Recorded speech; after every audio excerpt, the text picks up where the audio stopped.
भगवान की जय। प्रथमा अध्याय।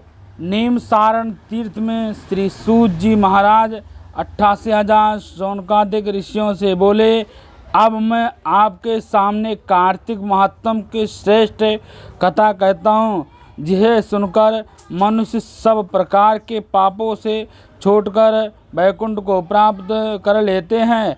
श्री सूत जी ने कहा, श्री कृष्ण जी ने की आज्ञा से नारद जी के चले जाने पर सत्यभामा प्रसन्न होकर के श्री कृष्ण भगवान जी से बोली, हे नाथ, जीवन सफल हो गया। मेरे माता पिता भी धन्य हों, जो आपकी 16,000 रानियों में अधिकतम प्यारी हूँ।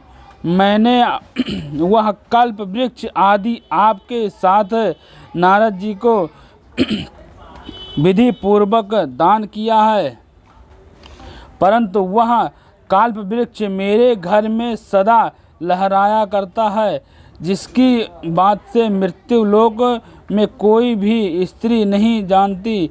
हे स्वामी, अब मैं आपसे पूछना चाहती हूँ कि विस्तार पूर्वक कहिए, जिसे सुनकर मैं अपने हित कार्य करूँ, जिसके करने से कल्प प्रयत्न भी आप मुझसे विमुख न हो। सूत जी ने कहा, सत्यभामा के ऐसे वचन सुनकर श्री कृष्ण जी हंसते हुए सत्यभामा की बाँह पकड़कर कल्प वृक्ष के नीचे गए और बोले, हे प्रिय, 16,000 रानियों में से मुझे तुम प्राणों के समान हो।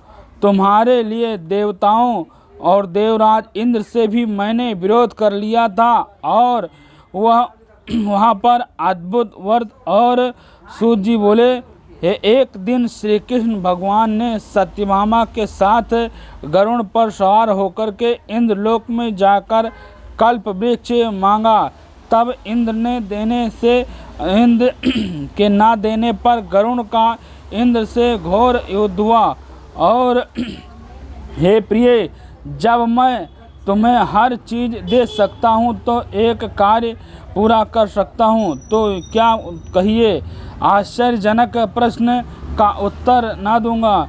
यह सुने सत्यभामा बोली, हे प्रभु, पूर्व जन्म में मेरा वैसा कैसा स्वभाव था, किसकी पुत्री थी, मैंने कौन से दान व्रत तप नहीं किए जिससे मुझे मृत्यु लोक में जन्म लेना पड़ा, और ऐसे कौन से शुभ कार्य किए हैं, यहाँ आकर आपके अर्धांगिनी हूँ और आप गरुड़ पर सवार होकर के मुझसे मेरे साथ के लिए इंद्र देवताओं के साथ स्थानों फिरते हैं।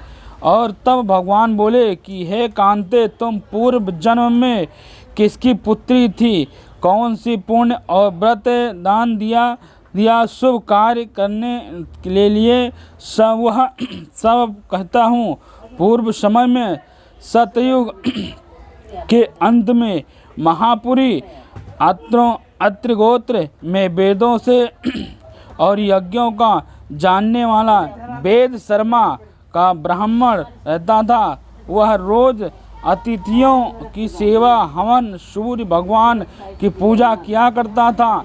इसके लिए सूर्य की तरह तेजवान था।